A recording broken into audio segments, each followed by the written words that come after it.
Boys, we're here, Modular Day. The excitement is absolutely nuts. Dude, we're popping off. We are. This event's been great. The venue's awesome. So many people. All the partners are pretty cool. We're glad we did this, for sure. It's probably the Denver event, would you say? That's a bold claim, and I think it works. Everybody's here, so it has to be the event, right? Yep, and it's modular.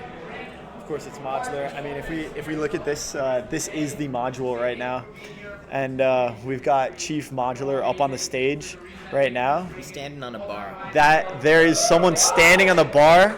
The energy is absolutely nuts out here, and there's plenty of excitement around Initia and all the applications that are part of the ecosystem as well. So. We're quite excited and would love to hear more about the perspective that you hear from the inside. Yeah, I guess like internally we've just been spending a lot of the last few months basically getting ready for testnet, getting ready for mainnet as well, working with a lot of different partners to launch like some of these L2 Initias so that everybody can actually try these on day one instead of having nothing to do when we launch our chain. Yeah, and then on the comm side as well as like we've just been preparing a lot of stuff with like our partners, including the Rollup. Yeah, just getting ready for all the events and all the comms. Yeah, I think our testnet campaign is going to be fucking phenomenal. It's a whole lot of fun, and I'm excited to see you check it out. I think one of the things people talk about a lot with new ecosystems and layer ones is solving the cold start problem. And I think the reason that existed was, firstly, getting liquidity into a chain is hard, but the biggest reason liquidity doesn't flow is not because you can't use a bridge, it's because there's nothing to do with it there, right? Applications are important, and having a bunch of use cases is like what drives liquidity.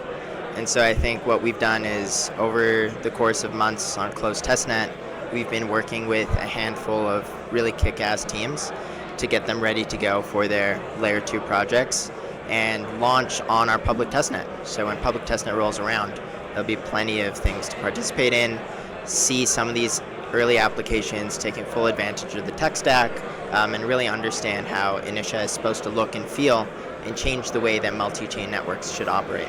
Yeah, and user experience is going to be a huge part of this. I think we've already seen the user experience degrade on things like Ethereum and some of these L1s.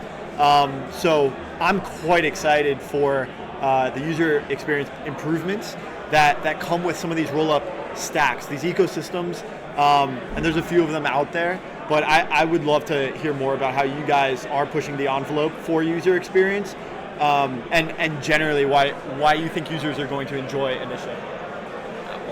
Yeah, so I think like a lot of the existing roll-up solutions, like they kind of settle on top of like, let's say, legacy systems, right? And so what we've spent a lot of time doing is like re-envisioning this whole ecosystem from both the L1 and L2 perspective, as well as like in general, just like from a product perspective, like what do the end users want? Like how are they moving their funds? Like what is the biggest difficulty in using this application itself? Basically just looking at a lot of the existing products and seeing like which areas that we can like improve. And so like our philosophy in some sense is to like basically emulate the Apple ecosystem or like iOS ecosystem, right? Like as a developer, you should be able to focus on just building your application itself. All like the periphery tooling, all the infrastructure is already there for you.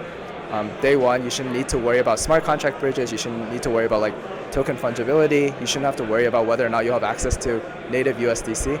Like all this stuff is solved through like our tech stack itself.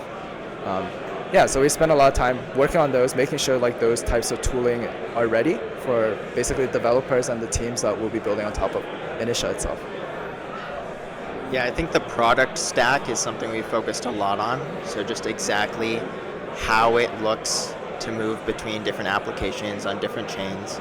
Our architecture stack obviously helps power that because there's fungibility across all of these rollups, despite them being in multiple different VMs. But the product stack is where a lot of this stuff really shines. Good product is built to hide infrastructure, right? Like you shouldn't need to feel like you're explicitly doing these things, like bridging to the layer 1, then having to bridge to a layer 2. Being able to connect to wallets, for example, even is like a huge barrier to entry to new ecosystems. On Aptos, you have to go download a new wallet. When you go to Solana, you have to go download a new wallet. When you go to Cosmos, you download a new wallet. And so we've just built some really nice front-end tools. Like, for example, we have a wallet widget. It lets you connect to any EVM wallet or any Cosmos wallet or even in-app social logins. And that just comes out of the box on every one of these layer 2 applications. So you don't need to worry about those problems. We want to lower as many barriers to entry for both users but also liquidity. So the flows into these rollups and around them, we've also built a lot of front-end tooling around that. So users don't need to think about where they're bridging from or going to the portal front end or the layer 0 front end or the ibc.fund skip front end. It's just all aggregated through this front end widget, and you can onboard directly into layer 2s. And one of the things we've done is just-in-time gas. That essentially solves the problem where you're on a new chain. It uses a different type of gas fee than you have in your wallet already. And we essentially, due to enshrine liquidity, which is our system where we stake LP tokens directly with validators on the layer 1 to bootstrap a hub of liquidity, as well as things like Skip API. When you're on a new chain, you don't have the gas fees. That can just be routed from any other initial layer 2 or on the layer 1, swap to the correct token, and bridge to your layer 2 in the same transaction. Amazing. I think one last question here. All these UX improvements are going to boost the excitement when people they come to the chain. They're gonna have something to do, and it's gonna be easy, right? What are they gonna do? Let's talk about the application layer a little bit. DeFi, gaming, like what are you guys particularly excited about? If you can shout out any of the projects that you find like really, really captivating that are deploying on Initia, either now or coming soon, inspire the people a bit. Yeah, I guess I'm not sure how much we can share, but one of the projects that I'm really excited for is this new prediction market. So you'll be able to bet on your favorite new tokens, all your shit coins, all these different type of events, right? And some of the mechanisms that this team has been building on, similar to poly markets and other betting type markets.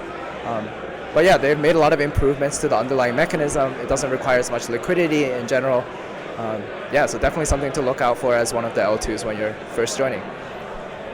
Yeah, I think we've been trying to curate interesting applications that take advantage of our tech stack.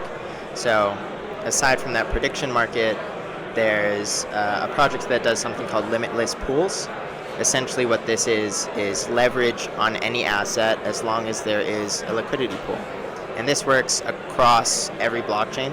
So they use their initial layer 2 as kind of a coordination layer. And so if there's liquidity on any shitcoin or any major asset on any blockchain, you can do leverage on it, which is phenomenal. You probably want to go 10x long on the latest whiff or something like that, and now you can. My degeneracy is itching. Boy, I am so bullish on prediction markets, and the fact that a prediction market with enough liquidity, I could potentially take leverage. If I combine the two applications that you guys both mentioned, whoo! Wow. Yeah, I think one of the good things about some of these early applications is instead of focusing just on stuff like we obviously have lending markets and dexes that are coming up as well, but one of the good things about these two is that they don't require a bunch of sitting liquidity. They can operate totally fine in low liquidity environments, and that's optimal for new chains and new ecosystems. Awesome. Well, very, very excited for what you guys are building. I think this is very early, and you guys are very plugged into the modular framework, and generally positioned to capitalize on quite a bit of the flows that we anticipate coming through the modular landscape. So very excited, very, very glad that you were able to participate. I know there we go. It's right here. All right, where can the people find you? Come follow us on Twitter at Initia FDN, INITIA FDN. Please watch out for scammers. I'm at It's Always Zonny, it's always sunny in Philadelphia, but Zon. And I'm Initia S, so it should be a lot easier to find than Zon's handle. Boom, modular.